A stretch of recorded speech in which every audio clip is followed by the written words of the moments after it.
எடப்பாடியானவர்கள் எவ்வளவு பொங்கல் கொடுத்தாரு? 2500 கொடுத்தாரு. 3 வருஷத்துக்கு முன்னாடி பொங்கலுக்கு 2500 கொடுத்தா, இப்ப 3 வருஷத்துக்கு அப்புறம் பொங்கலுக்கு எவ்வளவு கொடுக்கணும் திமுக அரசு?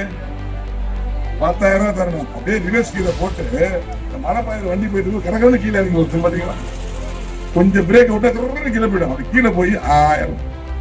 அது போல்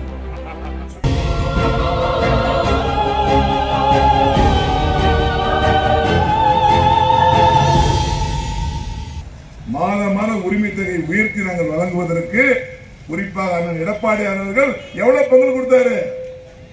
2500 கொடுத்தாரு. 3 வருஷத்துக்கு முன்னாடி 3 வருஷத்துக்கு தங்க விலை எவ்வளவு?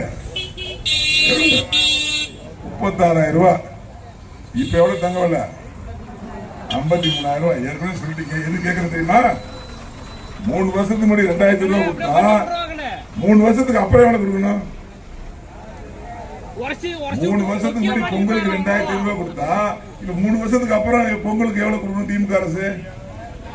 10,000 தரணும். அப்படியே ரிவர்ஸ் கீழே போட்டு மழை பயிர் வண்டி போயிட்டு கரகரன்னு கீழே இறங்கி ஒரு பாத்தீங்களா, கொஞ்சம் பிரேக் விட்டா கரகரன்னு கீழே போயிடும். அது கீழே போய் 1000. அது போல் நம்ம தான் அரிசி கொடுக்குறோம்ல, நம்ம தான் வெள்ளம் முழுகிற வெள்ளம் கொடுக்குறோம்ல, கரையிற வெள்ளம் கொடுக்குறோம்ல, நம்ம தான் எல்லா பொருளும் 19 பொருள்ன்றாங்க. எத்தனை பொருள் நீங்க யூஸ் பண்ணீங்கன்னு தெரியாது. சரியா? அப்போ உண்மையான பொங்கலை ருசித்தில தமிழுக்கு நாளைக்கு இன்னும் எல்லாரும் கொண்டாடணும்னா அண்ணன் எடப்பாடியார் நம்புங்க 5000 ரூபாய் கொடுப்பார். சொன்னதை நிறைவேற்ற ஒரே அண்ணன் எடப்பாடியார். இளைஞர்களே, நான் சொல்றது எதுவுமே பொய் இல்லை. அதிமுக 2020 ஆட்சிக்கு வரதான் போது உங்களுக்கு நீங்க 5000 ரூபாய் வாங்க தான் போறீங்க. இதே இடத்துல இந்த பேசதான் போறேன். அப்படி 5000 ரூபாய் கொடுத்து இந்த பக்கம் நான் வரவே மாட்டேன். சரியா? எனக்காக இந்த நாடாளுமன்ற எலெக்ஷன்ல நீங்க போடக்கூடாது. எடப்பாடி ஆட்சி 4 வருடம் 2 மாதம் சிறப்பா இருந்ததை உணர்ந்தீங்கன்னா போடுங்க. அம்மா போலவே ஆட்சி சிறப்பா நடத்தினார்னு உங்க மனசாட்சி சொன்னிச்சுன்னா ரெட்டலை போட்டு போடுங்க.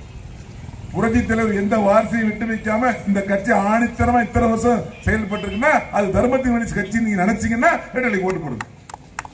போடுவீங்களா?